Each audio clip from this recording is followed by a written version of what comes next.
yasilu muridun hadratar rabb jalla sya'nu wa huwa arun wa huwa arid anil adab. Tidak akan sampai seorang murid ke hadrah Allah Subhanahu wa taala sementara dia kosong dari adab. Nah, jadi merupakan syarat utama untuk masuk ke hadrah Allah Subhanahu wa taala. Masuk ke hadrah Allah Subhanahu wa taala itu harus dengan adab.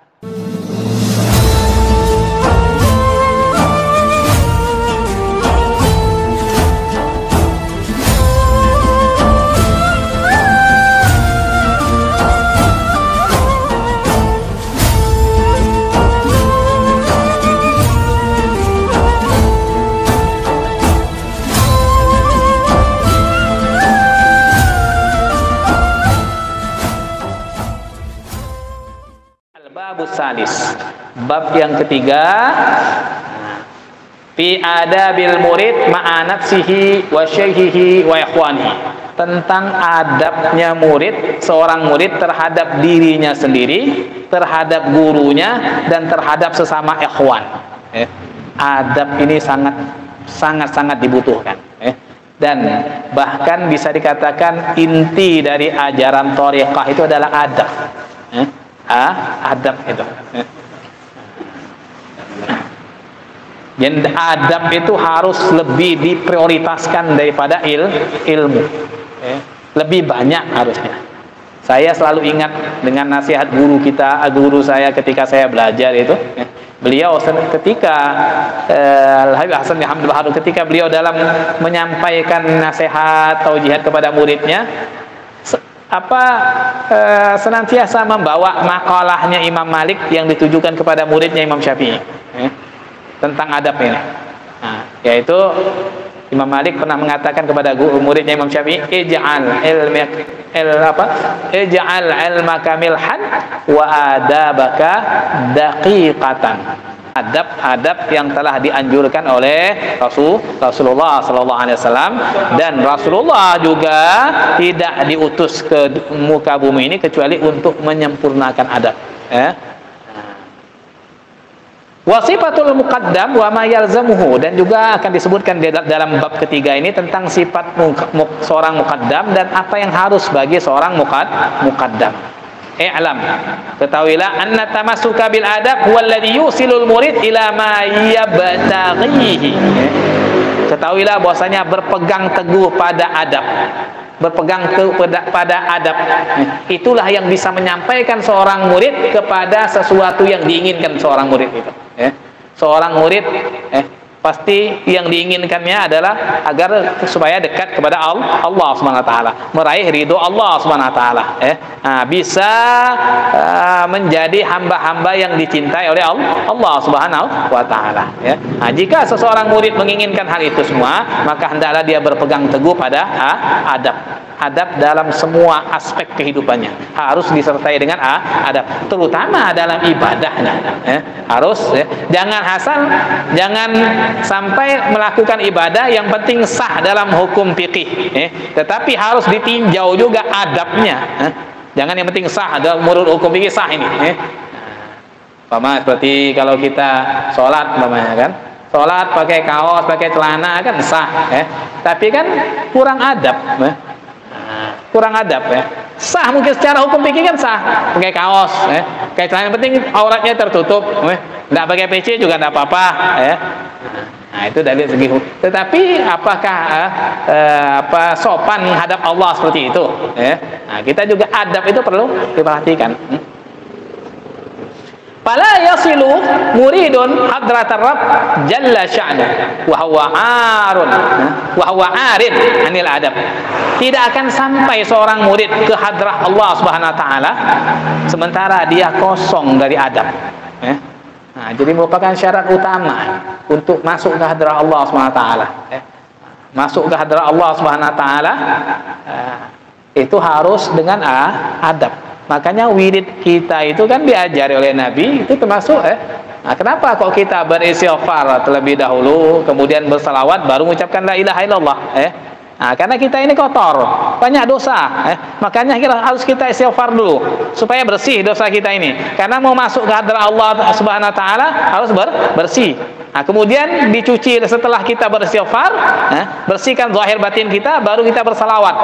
Salawat ini ibaratnya lebih mengetuk pintu Allah ataupun lebih mengkilatkan lagi, supaya lebih bersih lagi dan bisa masuk ke hadrat Allah. Kemudian baru kita baca la ilaha illallah. Untuk ini diantara adabnya kita istighfar dulu, salawat dulu, baru kita membaca la ilaha illallah. Makanya ketika Rasulullah mentalkinkan zikir itu pun tidak sekaligus. La ilaha illallah itu 4 tahun setelah Rasulullah mentalkinkan zikir istighfar salawat, baru disempurnakan dengan la ilaha illallah. Syekh Ahmad Tijani radhiyallahu anhu bertemu dengan Rasulullah secara yaqadzah, sadar itu tahun 1196 Hijriah. Ditalkin zikir, istighfar sama salawat. Baru tahun 1200 Hijriah, berarti kan jaraknya 4 tahun itu. Baru ditalkin la ilaha illallah. La ilaha ini karena asrarnya itu, dosisnya la ilaha illallah itu lebih kuat, banyak, lebih besar, sehingga tidak bisa ditakin sekaligus. Tetapi kita bagi murid para ikhwan Tijani, tidak menunggu langsung bisa mengamal, karena sudah dibentengi oleh Syekh Ahmad Tijani, sehingga kita bisa langsung baca. Sudah dibentengi, diberi ijazah khusus, sehingga kita bisa langsung membaca sekaligus, bisa membaca. Walidzalika, oleh karena itu, aqadtu hadzal baba li dzikri ba'dil adab al-matlubati minal murid. Oleh karena itu aku aqadtu hadzal bab, aku tulis bab ini, kata beliau, aku buat bab ini, bab tentang adab, untuk mengingatkan menyebutkan sebagian adab-adab yang dianjurkan terhadap seorang murid. Jadi beliau tulis buat bab khusus tentang adab, untuk menyebutkan sebagian adab yang dianjurkan terhadap seorang murid, supaya murid itu tidak hanya zikir saja, tetapi juga memperhatikan adab-adab ketika zikir, adab bersama Allah, adab terhadap Rasulullah, Syekh Ahmad Tijani, dan para ikhwan. Li'anna al-adab min ahamil muhimmat wa akadiha fit thariq, karena adab itu termasuk paling pentingnya perkara penting, termasuk paling pentingnya perkara penting, dan sesuatu yang sangat dikuatkan dalam thariqah. Akad, sesuatu yang sangat dikuatkan dalam thariqah. Itu sebagaimana Anda sampaikan, bisa dikatakan inti dari ajaran thariqah itu adalah adab. Adab.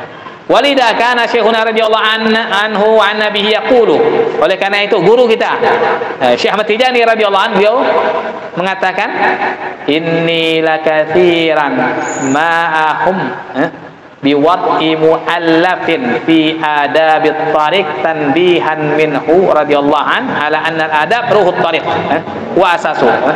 Beliau sering mengatakan, Syekh Ahmad Tijani radhiyallahu anhu, sesungguhnya inilah katsiran ma'ahum, sesungguhnya aku ini sering kali kepengen, berniat untuk menyusun